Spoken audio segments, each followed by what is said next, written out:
Olá, gente, tudo bom? Que prazer imenso ter aqui no nosso canal. E se porventura você está de passagem aqui conosco, se inscreva, porque eu tenho certeza que você vai ser muito abençoado. E se porventura esse conteúdo for um conteúdo que vai acrescentar valor à sua vida, não deixe de dar aquele like, ok? Isso ajuda bastante por aqui. Bom, hoje eu quero falar com você sobre a origem espiritual e os caminhos espirituais que a nossa vida percorre. E isso é um assunto interessante porque às vezes a gente não para muito para analisar como é que as coisas acontecem na estrutura espiritual que nós estamos vivendo. Mas entenda que, primeiro, nós fomos criados à imagem de Deus, como está lá no livro de Gênesis, capítulo 1, versos 27. Nós somos uma réplica material daquilo que é espiritual em Deus. Deus tem mãos espirituais e Ele, por exemplo, criou uma imagem de uma mão carnal em nós. Ele tem olhos e exemplificou isso de forma material em nós. Então isso é muito lindo de se imaginar. Então, dentro da história espiritual que temos com Deus, nós somos, primeiramente, imagem de Deus. Outra questão também é que estamos, infelizmente, à mercê da morte por causa do pecado. Não era para ser assim. Lá em Romanos capítulo 5, versos 12, nos deixa bem claro que a morte é uma realidade que não era para ter acontecido conosco.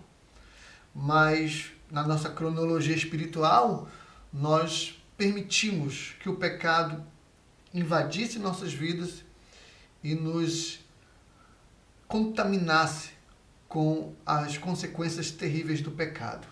Mas não somente isso. Nós somos agraciados porque o nosso Deus, ele nos ama demais. E ele entregou o seu Filho para que ele pudesse remir o nosso sangue diante das realidades espirituais tão terríveis que podem acontecer nas nossas vidas. Porque quando você lê lá em Efésios capítulo 1, versos 7, você pode ter essa realidade confirmada. O Senhor nos lava com o seu sangue. Somos justificados pelo seu sangue. O seu sangue nos torna puros aos olhos de Deus. O nosso Deus, ele é santo, maravilhoso, incomparável. Ele nunca quis que os seus filhos se perdessem em meio ao pecado. Então, por isso, ele providenciou o próprio sangue do Filho dele para nos lavar e nos remir. Então, a partir desse momento, quando você se permite ser tratado pelo Espírito Santo e tratado pela palavra de Deus, a sua vida é transformada, como está lá em João capítulo 13, verso 5. Então, nós podemos nascer tanto no Espírito quanto na palavra. Quando você medita, quando você lê, quando você estuda a palavra de Deus, acontece uma renovação, uma transformação daquilo que está dentro de você. Porque o pecado, ele tem prazer pelas coisas nojentas. Tem prazer por aquilo que é de mais terrível que existe nesse mundo. Não se assuste quando você vê pessoas optando por coisas tão horríveis nessa vida. É o pecado. O pecado nos traz uma natureza que deseja as coisas mais terríveis e mais nojentas que pode existir.